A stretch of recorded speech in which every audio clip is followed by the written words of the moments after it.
Hello students, continuing chemical kinetics.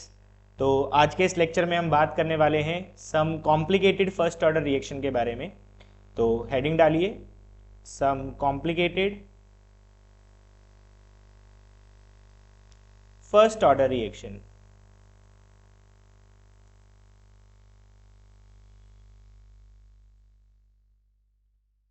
तो इसमें हमारे पास सबसे पहले जो टाइप आती है वो आती है पैरेलल रिएक्शंस, या फिर इसको आप कंपीटिंग रिएक्शन भी बोलते हैं। तो सबसे पहले आप ये समझिए कि पैरेलल रिएक्शन क्या होती हैं। उससे पहले आप एक रिएक्शन को देखें। जैसे आपके पास कोई रिएक्टेंट ए है और ए से बन रहा है बी और सी, और इसका रेट कांस्टेंट के है। तो जिस स्पीड से ए खर्च होगा उस स्पीड से बी का फॉर्मेशन भी होगा और उस स्पीड से सी का भी फॉर्मेशन होगा, क्योंकि दोनों का रेट कांस्टेंट क्या है, के। अगर इसका 1 मोल खर्च होगा तो इसका 1 मोल बनेगा, तो इसका भी 1 मोल बनेगा। तो ये 1:1 में फॉर्म होंगे, क्योंकि दोनों का रेट कांस्टेंट सेम है। Both are forming with same speed. तो ऐसा कोई कंपटीशन नहीं है यहाँ पे, जितना ये बनेगा उतना ये बनेगा। ऐसा नहीं है कि ये ज्यादा बनेगा और ये कम बनेगा।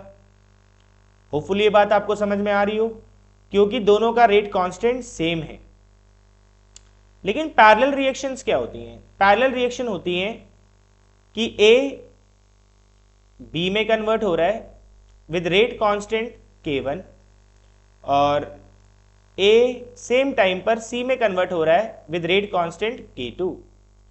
अब यहां पर जब इसका 1 मोल खर्च होगा तो जरूरी नहीं है कि इसका भी 1 मोल बना हो और इसका भी 1 मोल बना हो सकता है कि बी का जो रेट कांस्टेंट है वो सी के रेट कांस्टेंट से डबल हो, तो बी का फॉर्मेशन डबल होगा और इसका फॉर्मेशन उसका हाफ होगा। तो ये 2:1 में कलेक्ट होंगे,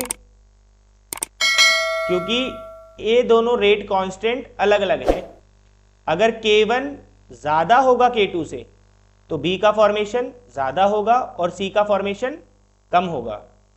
तो यहां पे कंपटीशन हो रहा है कि कौन ज्यादा बनेगा, ये ज्यादा बनेगा या ये ज्यादा बनेगा। डिपेंड करता है कि उनका रेट कांस्टेंट क्या है। तो कह सकते हैं आप यहां पे कि जो यहां पर अमाउंट ऑफ B और C कलेक्ट होने वाला है, amount of B and C formed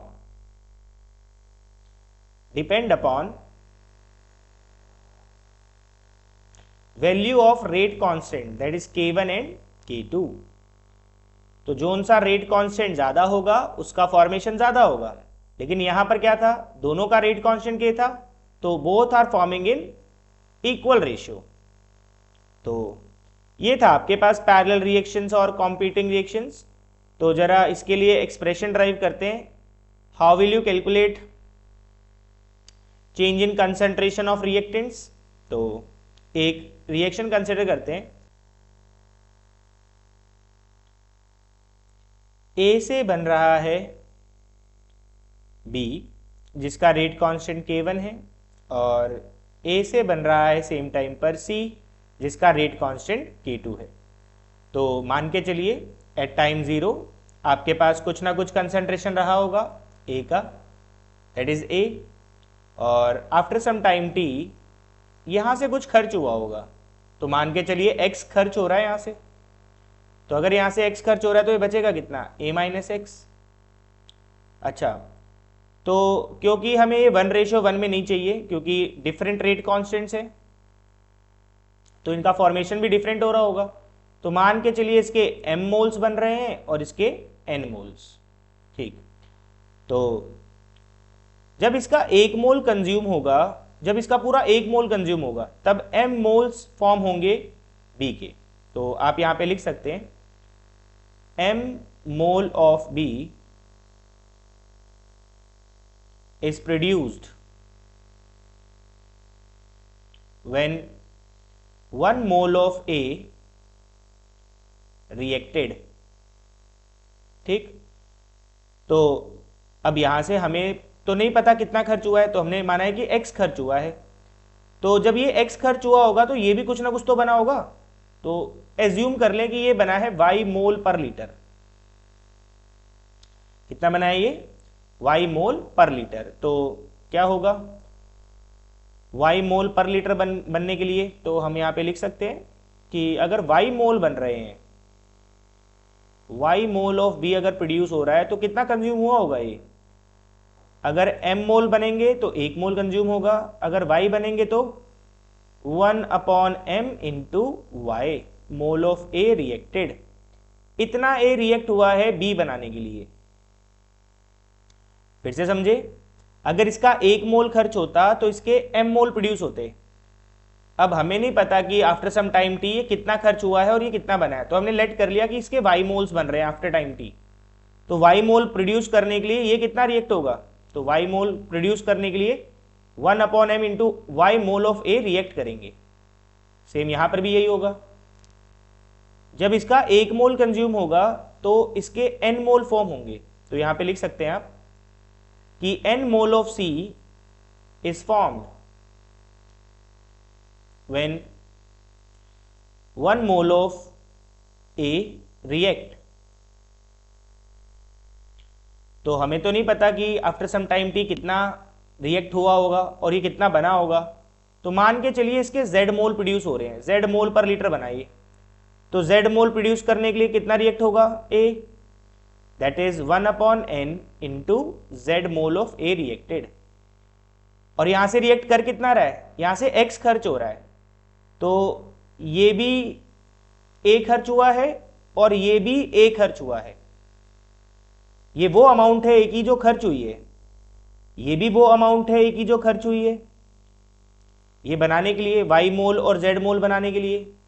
तो क्या आप यहां पर लिख सकते हैं कि ये जो खर्च हो रहा है B बनाने के लिए वो है y/m, प्लस C बनाने के लिए जो खर्च हो रहा है वो है z/n, और ये किसके बराबर होगा? x के बराबर होगा। फिर से समझे इस बात को,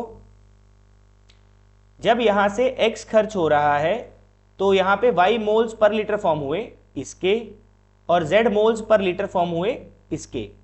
तो यही हमने यहां पर देखा है कि y मोल प्रोड्यूस करने के लिए जनरली कितना खर्च होना चाहिए था। तो y mole of B produce करने के लिए इतना खर्च होना चाहिए था A को, और हमने खुद भी एज्यूम किया है कि x खर्च हो रहा है यहां से, तो ये x ही तो हुआ। यहां पर भी देखें, z मोल प्रोड्यूस करने के लिए कितना खर्च होना था A को? z/n। तो खर्च ये कितना हुआ है? x खर्च हुआ है। तो मतलब ये दोनों कलेक्टिवली किसके बराबर हुए? x के बराबर हुए, क्योंकि यही वो अमाउंट है जो खर्च होकर B और C प्रोड्यूस कर रही है। तो अब जरा इसको डिफरेंशिएट कर दें, differentiate with respect to t। तो क्या हो जाएगा ये? dx/dt equals to 1/m dy/dt plus 1/n dz/dt। तो x किसका चेंज था? x A की कंसंट्रेशन का चेंज है, x A में से खर्च हो रहे हैं, तो क्या हो जाएगा ये? इसको आप कह सकते हैं change in concentration of A। 1/m। y किसका फॉर्मेशन है? y है B का फॉर्मेशन, तो इसको आप कह सकते हैं rate of formation of B। और z किसका फॉर्मेशन है? Rate of formation of C। तो अब जरा यहां पर आप एक बार रिएक्शन को दोबारा लिख लें। तो K1 रेट के साथ बन रहा था Mb और K2 रेट के साथ बन रहा था Nc। तो क्या आप यहां से rate of formation of B लिख सकते हैं? तो ये हमने फर्स्ट लेक्चर में सीखा था कि हम rate law rate of formation की टर्म में भी लिख सकते हैं। तो लिखे जरा B के लिए, ये जो K1 है ये रेट कांस्टेंट ऑफ रिएक्शन है। अभी हम रिएक्शन के लिए नहीं लिख रहे, अभी हम rate of formation of product लिख रहे हैं। तो आपको इसका ही रेट कांस्टेंट लेना होगा, रेट कांस्टेंट ऑफ रिएक्शन नहीं लेना होगा, रेट कांस्टेंट ऑफ रिएक्टेंट और प्रोडक्ट लेना होगा। तो ये प्रोडक्ट है तो प्रोडक्ट के लिए लेंगे। तो कैसे लेते थे? कुछ नहीं करना होता, जो भी कॉफिशिएंट होता है उसको rate of constant of reaction से मल्टीप्लाई कर ले। तो ये हो जाएगा MK1 और रिएक्टेंट क्या है इसके लिए? ए। सिमिलरली अगर सी के लिए लिखेंगे रेट ऑफ फॉर्मेशन ऑफ सी, तो रेट कांस्टेंट ऑफ रिएक्शन नहीं लेना होता, रेट कांस्टेंट ऑफ प्रोडक्ट लेना होता है। कैसे लेंगे वो, स्टोइकोमेट्रिक कोएफिशिएंट को रेट कांस्टेंट ऑफ रिएक्शन से मल्टीप्लाई कर दें, concentration of reactant. In values को आप यहां सब्स्टिट्यूट कर दें, तो क्या हो जाएगा ये मेरे पास minus d A by d t equals to 1/m into ये हो जाएगा m k one concentration of A plus 1/n n k two concentration of A. क्या कॉमन है यहां से कॉमन है आपके पास m से m कैंसिल आउट, n से n कैंसिल आउट, क्या बचेगा आपके पास कंसेंट्रेशन ऑफ ए कॉमन है, अंदर बचेगा आपके पास k1 प्लस k2। यहां पर आपके पास क्या आ जाएगा a minus d A by d T. D T को यहां ले जाएं, a को इधर ले आए, तो minus d a over a equals to k1 plus k2 into d t, integrating both side,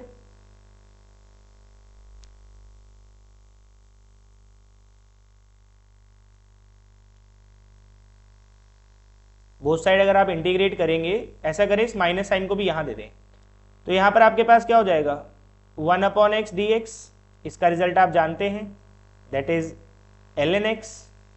तो जब नीचे वाले का डिफरेंशिएशन ऊपर बनता हो तो उसका रिजल्ट होता है log mod ऑफ डिनोमिनेटर, और लिमिट्स कहां से कहां जा रही हैं a0 से at। यहां पर k1 माइनस इस तरफ आ गया था, तो माइनस k1 प्लस k2, क्या बचा इंटीग्रेशन होगा 1 का विद रिस्पेक्ट टू dt, और लिमिट्स जा रही हैं 0 से t। तो ये हो जाएगा आपके पास, एक बार यहां पर आप अपर लिमिट को पुट करेंगे माइनस, एक बार आप लोअर लिमिट को पुट करेंगे माइनस k1 प्लस k2, 1 का differentiation with respect to t क्या होगा t, लिमिट्स पुट करेंगे तो t ही बचेगा। ये हो गया log m minus log n, जिसका रिजल्ट होता है log m बाय n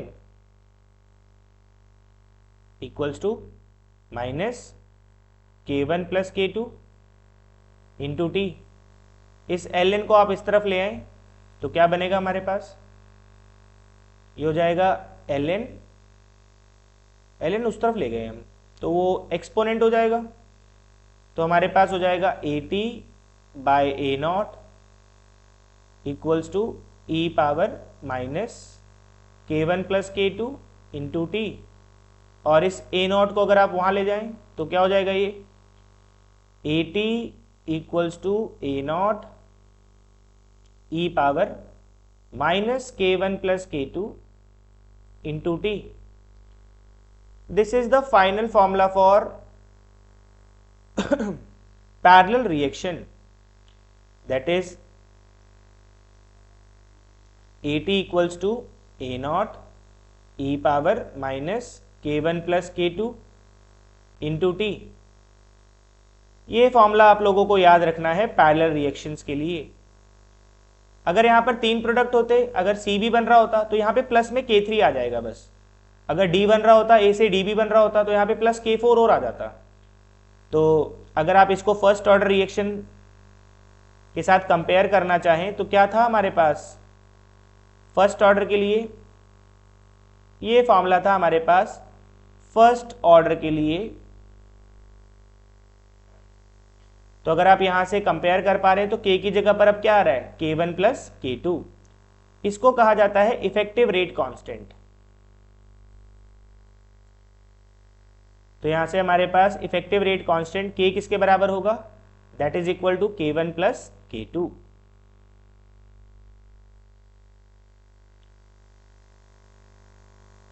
ये पैरेलल रिएक्शन के लिए है सारा कुछ। तो अब आप जानते हैं k किसके बराबर होता है, k होता है ln2 upon T half. First order reaction के लिए हाफ लाइफ टाइम किसके बराबर होती है, टी हाफ होता था ln2 अपॉन k, तो k किसके बराबर होगा, ln2 अपॉन टी हाफ। तो ऐसे ये भी क्या होगा हमारे पास, ln2 upon T half of first reaction plus ln2 T half of second reaction. तो ये भी आपके पास एक एक्सप्रेशन है। सेम आप एक्टिवेशन एनर्जी की टर्म में भी बात कर सकते हैं। आप जानते हैं k किसके इक्वल होता है, a e power minus e A by are t equal to, तो k1 के लिए क्या मान लें, a1 e power minus e A one by are t plus a2 e power minus e a two by are t. क्योंकि दोनों reaction different है, different rate constant के साथ हो रही हैं, तो दोनों का एक्टिवेशन एनर्जी भी अलग अलग होगा। तो क्या करें, इसको डिफरेंशिएट कर लें विद रिस्पेक्ट टू टेम्परेचर। क्या बनेगा आपके पास, तो a तो कांस्टेंट है और एक्सपोनेंट का डेरिवेटिव सेम ही रहता है। फिर आप इसकी पावर को डेरिवेट करेंगे तो e A by are constant है, 1 अपॉन टी का डिफ्रेंशिएशन होगा माइनस 1 अपॉन टी स्क्वायर, तो वो ओवरऑल प्लस ही हो जाएगा। तो ये हो जाएगा आपके पास e A by are T square equal to, same यहां पर भी A one e power minus e A one by are T. Same अगर आप यहां पर भी इसको क्या करेंगे, डिफ्रेंशिएट करेंगे तो सेम ही आ जाएगा आपके पास, that is e A one over R T square plus A two e power minus e A by are T into e A by are T square. तो e A by are T square common है, e a to आएगा यहाँ पे, ई a to यहाँ पर भी क्या आएगा हमारे पास, ई ए टू। तो क्या कॉमन है हमारे पास, कुछ कट रहा है, आर टी स्क्वायर कॉमन है तो आर टी स्क्वायर कट जाएगा।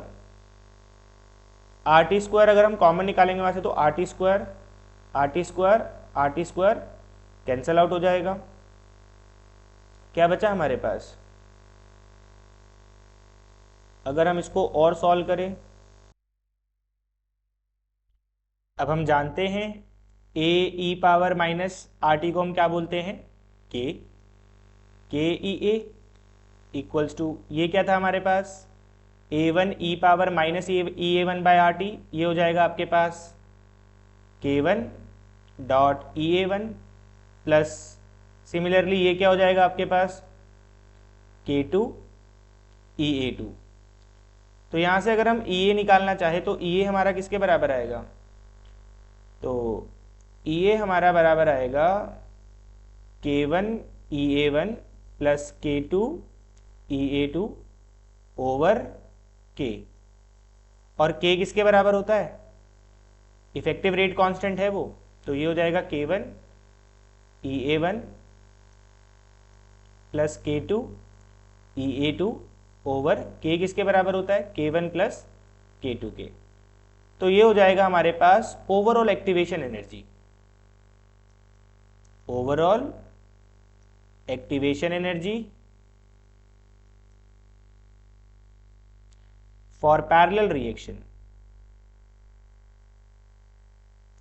सेम आप पैरेलल रिएक्शंस के लिए भी क्या निकाल सकते हैं, change in concentration of product निकाल सकते हैं, that is d B by d T.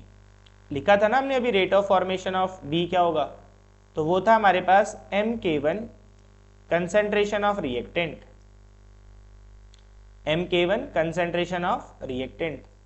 तो क्या होता है, ए किसके बराबर आया हमारा, ए हमारा इक्वल आया है ए नॉट ई पावर माइनस के one plus k two into T. For parallel reaction यही एक्सप्रेशन आया हमारे पास ए का, तो ए की वैल्यू को पुट करें यहाँ पे, M k one A not e power minus के one plus k two into t. तो बस इसको भी इंटीग्रेट कर दें, dt को यहां ले जाएं, तो यहां पर आपके पास क्या बचेगा, dB इधर हो जाएगा आपके पास MK1 कांस्टेंट है, A0 भी कांस्टेंट है, और यहाँ पर आपके पास बचेगा e power minus K1 plus K2 into T dot D t, integrating both side.